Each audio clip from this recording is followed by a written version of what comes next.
السلام علیکم، even T V کے علاقائی نیوز کے ساتھ میں ہوں منیبہ اختر اور میں ہوں عدنان سجا۔ خبر شامل کرتے ہیں کراچی سے ہمارے بیورو چیف منظور وگن کی رپورٹ کے مطابق ڈپٹی کمشنر کمبر شہداد کوٹ امداد علی آبڑو کی زیر صدارت دربار hall D C office Kamber 13 April سے 16 اپریل 2026 تک شروع ہونے والی پولیو مہم اور گزشتہ این آئی ڈوز دسمبر 2025 کی کارکردگی کے حوالے سے منعقدہ ڈسٹرکٹ پولیو ایڈوکیشن کمیٹی کے اجلاس کی صدارت کی۔ اجلاس میں ایڈیشنل ڈپٹی کمشنر زہیب ضمیر، district health officer doctor Gulzar Ahmed تنیو، تمام تعلقوں کے اسسٹنٹ کمشنر سمیت ضلعی انتظامیہ کی ماتحت کام کرنے والے مختلف سرکاری محکموں کے متعلقہ افسران نے شرکت کی۔ اس موقع پر ڈاکٹر فرید نے بریفنگ دیتے ہوئے کہا ہے کہ ضلعی کمبر شہداد کوٹ 7 تعلقوں سے مشتمل ہے اور ہر تعلقہ میں مقررہ ہدف حاصل کرنے کے لیے ٹیمیں ویکسینیشن کریں گی، جس کی نگرانی متعلقہ تعلقوں کی اسسٹنٹ کمشنرز اور محکمہ صحت کے افسران مشترکہ طور پر کام کریں گے تاکہ مہم کو کامیاب بنایا جا سکے۔ یہ پولیو ویکسین مہم 13 سے 16 اپریل 2026 تک پورے ضلع میں جاری رہے گی۔ اس موقع پر ڈپٹی کمشنر امداد علی آبڑو نے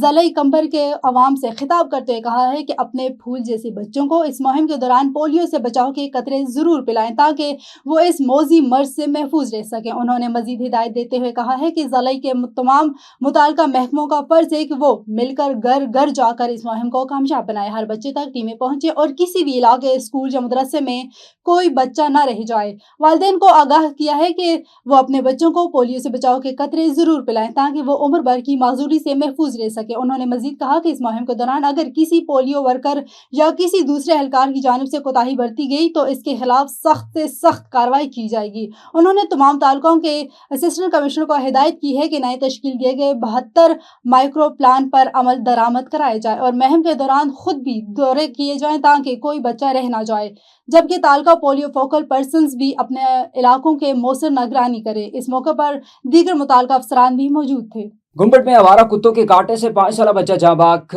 گنبٹ کے قریب گاؤں فتح محمد اتار میں آوارہ کتوں کے کاٹنے سے 5 سالہ معصوم بچہ جاں بحق ہو گیا۔ 5 سالہ معصوم سمیر اتار اپنے گاؤں میں کھیل رہا تھا کہ اچانک آوارہ کتوں نے حملہ کر دیا، جس کے باعث وہ شدید سے زخمی ہو گیا۔ معصوم بچے کو علاقہ مکینوں نے اپنی مدد کے تحت سول اسپتال گنبٹ منتقل کیا، جہاں بچہ زخموں کی تاب نہ لاتے جان کی بازی ہار گیا۔ بچے کی لاش گاؤں فتح محمد اتار اپنے گھر پہنچنے پر گھر میں کوہرام برپا ہو گیا۔ ورثاء نے حکومت سندھ سے یہ اپیل کی کہ کتا مار شروع کر کے دوسرے بچوں اور بڑوں کی زندگیاں بچائی جائیں۔ شہپورہ سے خبر شامل کرتے ہیں ہمارے ایون ٹی وی کے ڈسٹرکٹ رپورٹر طارق خان لودھی کی رپورٹ کے مطابق وزیر اعلیٰ پنجاب مریم نواز شریف کی ہدایت پر ممبر صوبائی اسمبلی اور چیئرمین پارلر طارق سبحانی کی زیر صدارت ڈپٹی کمشنر آفس کے کمیٹی روم میں اجلاس منعقد ہوا۔ Deputy commissioner Shahpura Shahid Imran Marth, additional deputy commissioner, assistant commissioner اور دیگر ضلعی افسران نے اجلاس میں شرکت کی۔ ڈپٹی کمشنر شاہد عمران مارتھ نے ریونیو کے حوالے سے چیئرمین پارلر طارق سبحانی کو تفصیلی بریفنگ دیتے ہوئے بتایا کہ اراضی ریکارڈ کے حوالے سے عوام کو آسان اور تیز تر ترسیلات کی تفصیلات آسان طریقے سے فراہمی، جس سے وقت کی بچت ہو۔ اراضی کے معاملات میں شفافیت کو یقینی بنانے کے لیے کیے جانے والے اقدامات سے متعلق آگاہ کیا۔ چیئرمین پارلر اور ممبران صوبائی اسمبلی طارق سبحانی نے بعد ازاں اراضی ریکارڈ سینٹر شہپورہ کا دورہ کیا اور سائلین سے حکومت پنجاب کی جانب سے فراہم کی جانے والی اراضی ریکارڈ سمیت دیگر سہولیات کے بارے میں دریافت کیا۔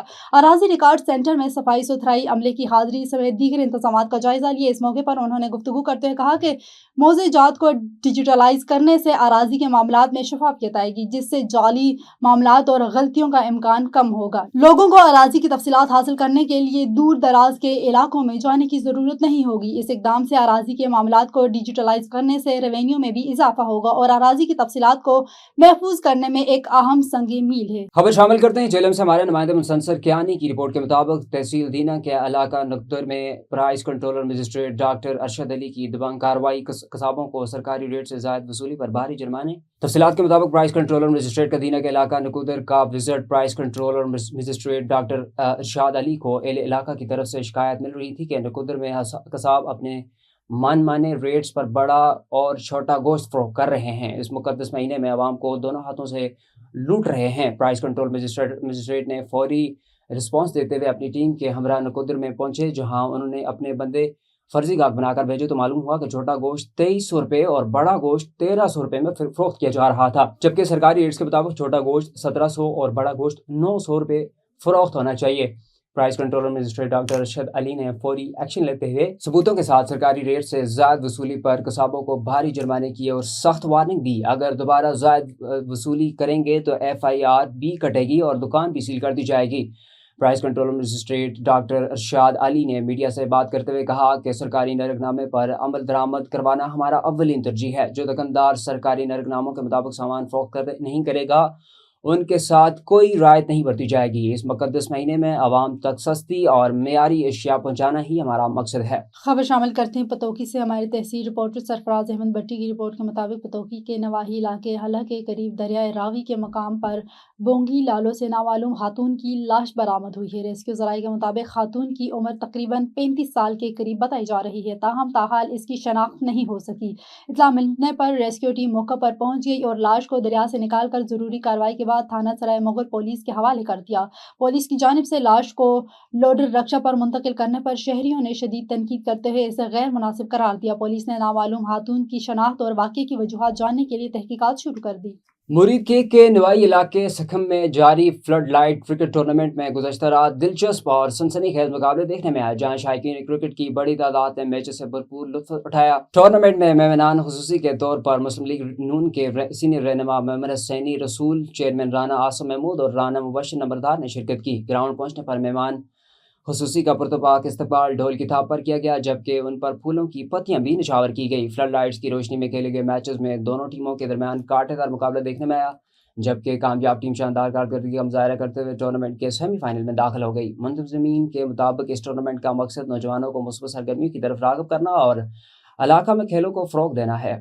خبر شامل کرتے ہیں ہمارے تحصیل رپورٹر دیپال پور سعید ریاض احمد سے۔ نادرا آفس حویلی لکھا میں عوام کو کافی مشکلات کا سامنا ہے۔ حویلی لکھا بہت ہی زیادہ آبادی والا علاقہ ہے، تو جہاں پر صرف ایک ہی نادرا آفس ہے، سڑک پر لمبی لائنیں لگنے سے حادثات کا خطرہ ہے اور پارکنگ کا انتظام نہ ہونے سے بھی مسئلہ ہے۔ ایک ہی بندہ ٹوکن دیتا ہے جس سے وقت زیادہ لگتا ہے۔ لوگوں کا کہنا ہے کہ عملہ موجود ہے لیکن کام میں سست روی ہے۔ انتظامیہ نے درخواست ہے کہ بہتر انتظامات کریں تاکہ لوگوں کو آسانی ہو۔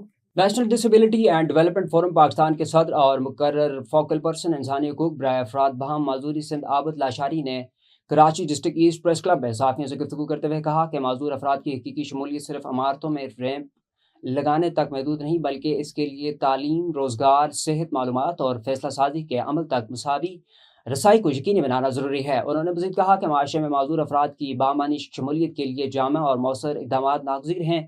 عابد لاشاری نے کہا کہ اگرچہ جسمانی رسائی جیسے ریمپ اور لفٹ عام ہیں، تاہم حقیقی شمولیت کا مطلب ایسے نظام اور پالیسی تشکیل دینا ہے جو معذور افراد کو معاشرے میں مکمل اور خود مختار طور پر حصہ لینے کے لیے قابل بنائیں۔ انہوں نے کہا کہ شمولیت دراصل وقار، حقوق اور مساوی مواقع کا نام ہے اور یہ یقینی بنانا ضروری ہے کہ معذور افراد ترقی کے عمل میں پیچھے نہ رہ جائیں۔ انہوں نے نشاندہی کی کہ پاکستان میں لاکھوں معذور افراد اب بھی بنیادی سہولیات تک رسائی میں مختلف رکاوٹوں کا سامنا کر رہے ہیں، جن میں تعلیم، بحالی خدمات، ٹرانسپورٹ اور روزگار کے مواقع شامل ہیں۔ انہوں نے اس بات پر زور دیا کہ معذور افراد سے متعلق قوانین اور پالیسیوں پر مؤثر عمل درآمد اور پالیسی سازی میں معذور افراد کی بامعنی شرکت یقینی بنایا جائے۔